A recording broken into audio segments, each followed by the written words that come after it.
Hi, it's Nicole from planningwithkids.com.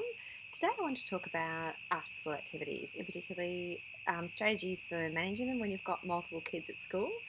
We've got 5 kids aged from 6 to 16, so that often means we have a lot of after-school activities, and I've been doing this for a few years now. Some things certainly work better than others, and I guess I'd like to share today 5 tips that I think have helped us manage them a lot easier. The first thing is to actually think about how many after school activities need to happen in your family. We go for an average of about 2 per child, and that doesn't mean every child has to do 2, but we certainly have a maximum of 2. If you've got a new starter to school, we've always gone term 1 without any after school activities, and if we've had really busy times, we also find it's okay to take a term off things and just lay low a bit. So think about how many each activities each kid needs to do, because they certainly don't have to do a lot, and think about why they're doing them and why they're important to you.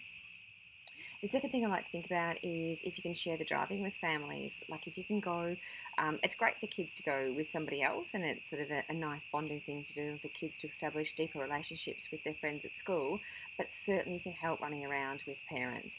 And quite often, I know at the start I used to be a bit shy about saying, hey, do you want to share the driving? But you find most parents are just like you and would really like to share the driving. So just put your hand out there and just say, hey, are you happy to share? You find you'll generally get yes, I'm more than happy to, from some of the parents if you can do it. But there is a lot of times when you just have to do the driving yourself. So tip 3, I guess, is to be a bit creative about the driving.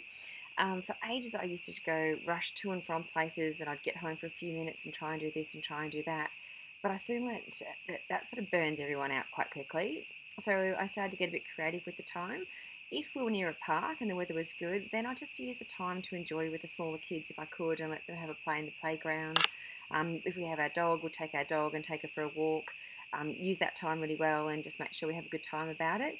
In the winter, though, not always as fun, and especially if it is dark, it's not really the time to be playing on the playground. So what I'll do is I'll take the other kids' reader, or if they've got spelling homework, and we could sit in the car and do that together. We also would use a lot of audio books. We could listen to a story, use that time without having to do the rush around and peak hour traffic. Often by the time I drive to and from, I might be home for 15 minutes, and that's not really fun for anybody. The fourth thing to look at would be dinner time, making sure that you menu plan. Menu planning is really, really critical, I think, when you're coming to having lots of after school activities. So some nights I would prepare dinner in the morning so that when we get home for an after school activity, it would actually be, we could have it really easily ready and we could eat it straight as we got home.